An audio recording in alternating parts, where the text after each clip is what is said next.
Friday. The Answer, glad you're with us. It's always great to have our governor stop by from the great state of Texas. Please welcome to the show as we begin Hour 3, Greg Abbott. Governor Abbott, welcome back to the show. Great to be back again. How are you doing? I'm doing outstanding. We just realized it's been a while since you've been here. Don't be such a stranger. I know. I was trying to recall if I have talked to you since I have served as governor. I know I talked to a whole bunch before. Maybe one time after I was elected. Yeah, great to have you. All right, listen, a lot of stuff going on. I know the session all wrapped up. I know we're talking about border security. What happened Friday night with a Border Patrol helicopter in Laredo? This is scary stuff, Governor. Well, listen, first, so everyone in the audience knows what we're talking about. There were reports that a Border Patrol helicopter was shot at, some people say shot down, from forces, likely cartel-based forces from across the border. We are still waiting to get direct confirmation on precisely what happened, and so I don't want to jump to any details. But let me say this in the larger context, and that is this is something that we have seen on an escalating in an escalating manner.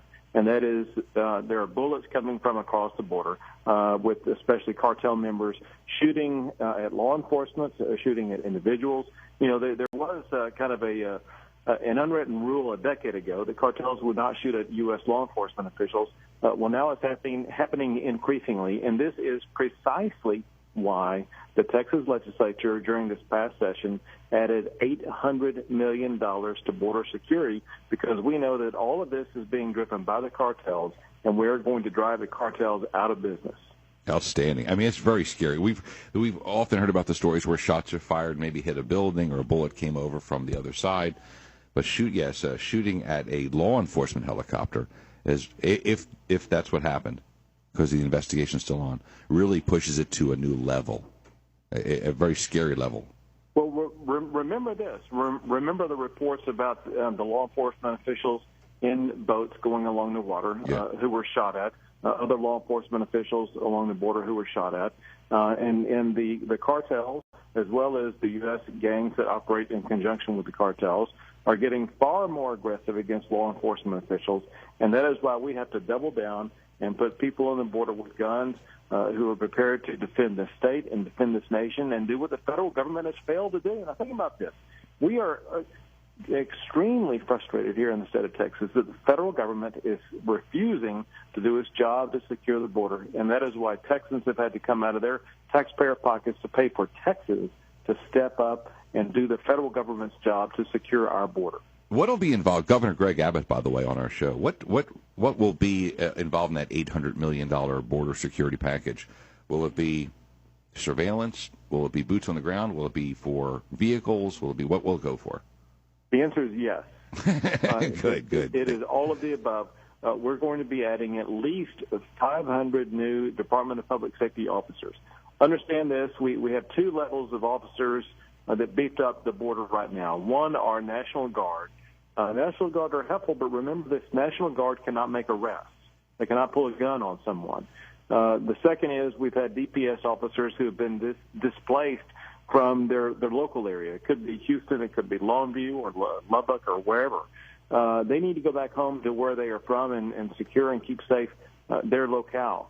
We're going to be adding new Department of Public Safety officers hired for the purpose of securing the border who will be trained specifically in dealing with that.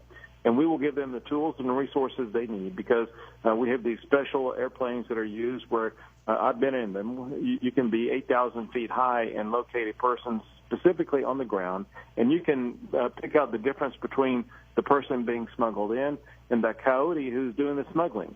And it's the coyotes in particular that we're going after, because we want to stop any future cross-border activity. But also we're providing not only those surveillance planes, but in addition to that, more boats and more cameras. These cameras that we are putting up and down the border, which will be thousands in number, let us know exactly what's happening, where it's happening, and we can get a quick visual on it, and that gives us a quicker response. It does lead to that concept of us knowing precisely what's going on virtually every square inch of the border. our Governor Greg Abbott with us. How do we get the message out to the rest of the country, Governor, of what we deal with on a regular basis? In other words, you're living in Ohio, Pennsylvania, New Jersey. You have no idea about how dangerous it is for our law enforcement, for the people being smuggled over, the guns, the drugs. Gosh knows what terrorists are coming over. How do we get that message to those north of us? Well, the geography you mentioned is exactly precise. One thing I did to achieve your question is I had Governor Scott Walker, who was running for president, down to the border. It was his first trip to the border, and I had him fly over the border and see how complex it is to try to secure it. But also we gave him a briefing provided by the Texas Department of Public Safety showing him how the drug cartel activity that emanates from the middle part of Mexico works its way across the border all the way up to Wisconsin, where he is from. And you could tell he was surprised about it. And so one of my goals is to educate all of these candidates running for president that what's going on the border is not a border-based issue. It is a United States of America-based issue, because the cartels and whatever they're bringing across the border, that doesn't stop at the border. It goes to Houston and Dallas. It goes to Oklahoma City, to Kansas City, to Detroit, to New York, to Chicago, and across the country. Would you change that message for a Democrat who is coming down to visit to Texas? Would you alter the message at all? Absolutely. Bernie Sanders, bring it. Hillary Clinton, I'd be happy to educate her about what's going on the border, because one of my main goals as governor is to ensure there's going to be the federal government that's picking up the tab for the cost of securing the border, as opposed to the people of the state of Texas. Yeah, because it's a federal issue, but you guys are taking the lead on this. Remember this. It's more than a federal issue. This is an issue that is written into the United States Constitution itself.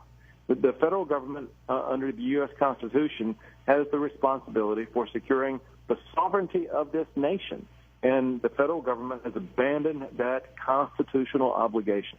And please remind Democrats like Hillary Clinton, I said, do you lock your door at night when you go to bed? Yes. Well, then why wouldn't you want us to secure America at night when we go to bed?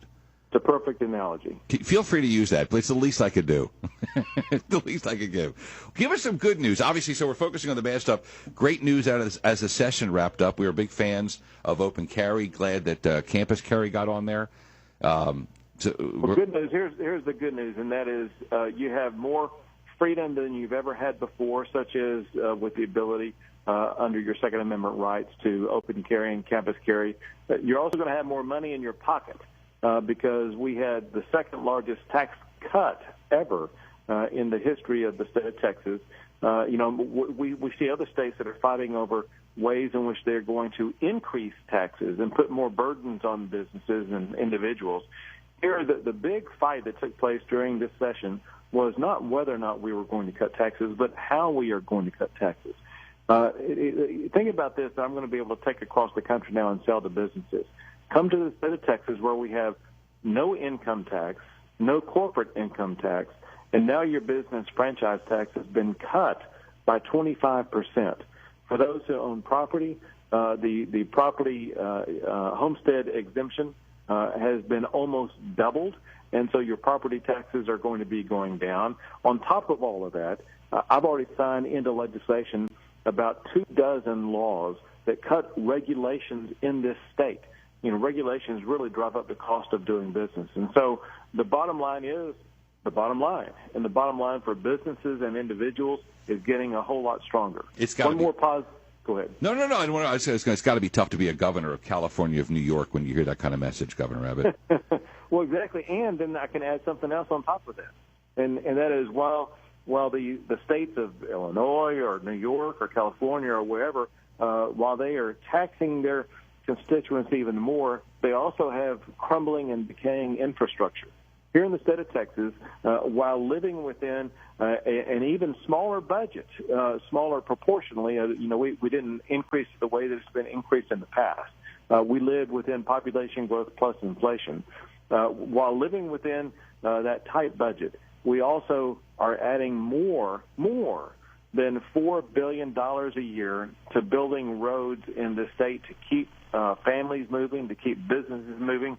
And I got to tell you, not only will that drive down the frustration factor of some of your listeners as they're listening on the radio, but also it is something that really attracts the job creators from across the globe to come to the state of Texas.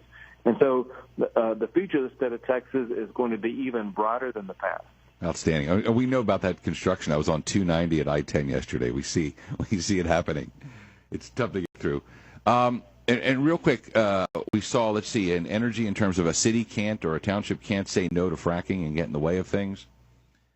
Right. Here's what's going on with that, and this is something that I'm really on top of because it concerns me a whole lot. I call it the Californiization of Texas. Texas has the perfect model, the model that other states are trying to copy. And despite the greatness of the model that we have in the state of Texas, we have some localities, and frankly, we see this some in Houston, we see it some in Dallas, we see it some in San Antonio. But you're mentioning something that happened in particular in Denton, right. where Denton at a local city level tried to ban fracking.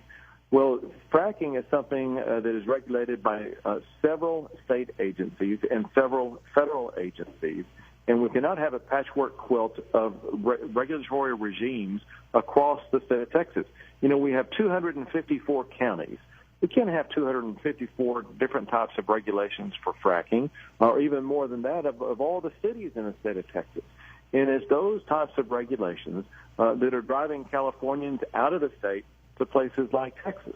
And so we, at the state level, said we're just not going to allow these regulations to hijack business in the state.